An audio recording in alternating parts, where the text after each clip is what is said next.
Hello everybody. So today we will be covering section 8.3, which is all about exponential functions. So before we get into some examples, let's go through some notes. So over here I have some definitions for you guys, and so it says let b be any real number such that b is positive and it doesn't equal 1. And notice b is strictly greater than 0, so b cannot be 0. B is, or 0 is not included. So it's all of our all the natural numbers. So 1 to infinity. Then for any real number x, so x can be any number at whatever it wants as long as it's not complex. A function of the form f of x is equal to b to the x is called an exponential function.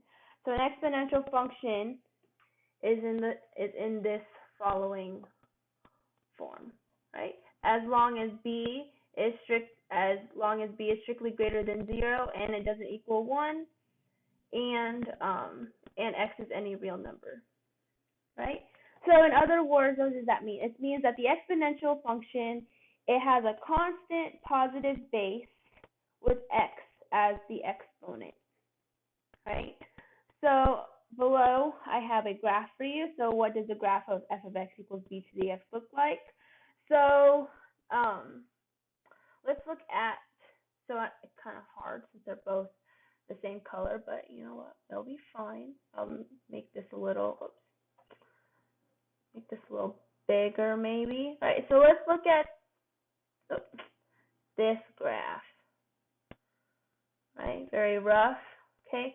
This is the one where, so if b is strictly greater than 1, our graph is going to be increasing. So looking at this remark right here, if b is greater than 1, f is an increasing exponential function, and sometimes it is also known as the exponential growth function, right? And then, let's see, pick green, right? And then this graph right here, this is what the general, so would be the parent graph, right? And this is what the general, if b is between 0 and 1, then our graph will be decreasing, okay? And then sometimes it's called an exponential decay function, right? And then, yeah. So, and then if you notice, they both have 0, 1 in common. So what does that mean?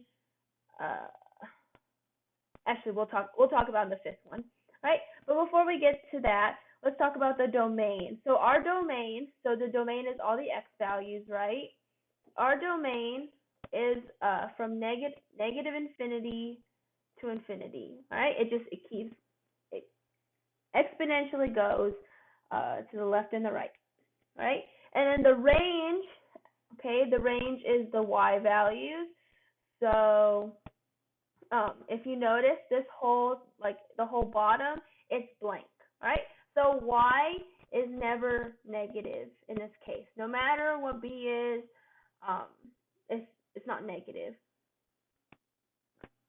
for this parent function, all right? Sometimes it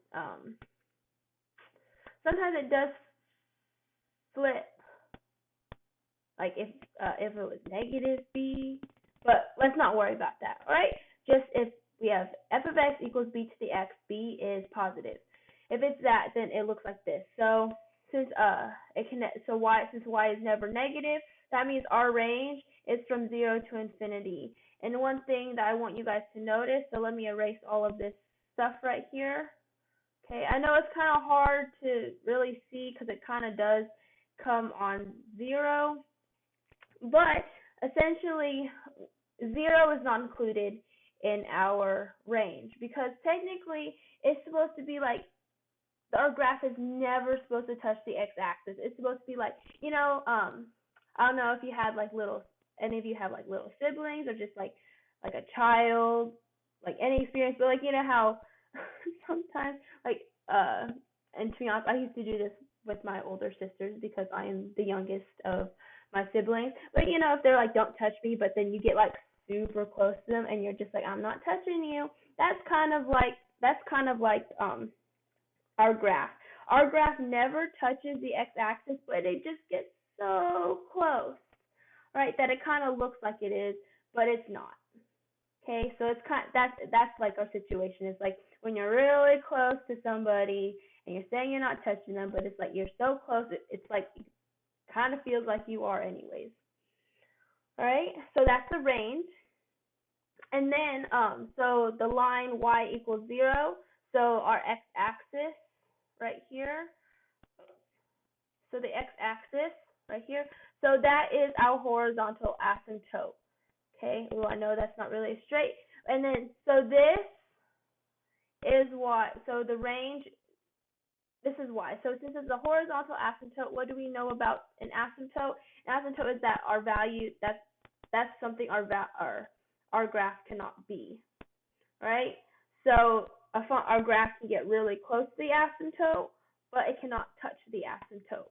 So yeah, so that's why the range is from 0 to infinity. And then our fifth property for the exponential function is that the function passes through the point 0, 1, right? Always. Because f of 0 is equal to b to the 0 is equal to 1. So if b, whatever b is, so if it's like,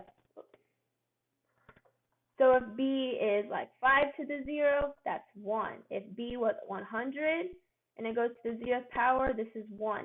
Anything that b is, b to the 0 power is equal to 1. And that is also why b cannot be 0, because 0 to the 0, that's a whole nother subject. All right, so I don't know if we talk about it in business calculus for those of you that are in business school. So I took business calculus when I first started, because I originally started as an accounting major. Then I realized I don't hate myself that much. Just kidding. I'm sorry. If you're an accounting major, I'm sorry. But yeah, I don't remember if we talk about that. So, but yeah, but that 0 to the 0, that you guys don't have to worry about that. That's just, but that's why, because 0 to the 0 means something else. Like you have to do other things to figure it out. So, right, these are the properties of the exponential function. Like this is the introduction, and then the next couple videos we'll be doing examples. So I will see you guys in a little bit.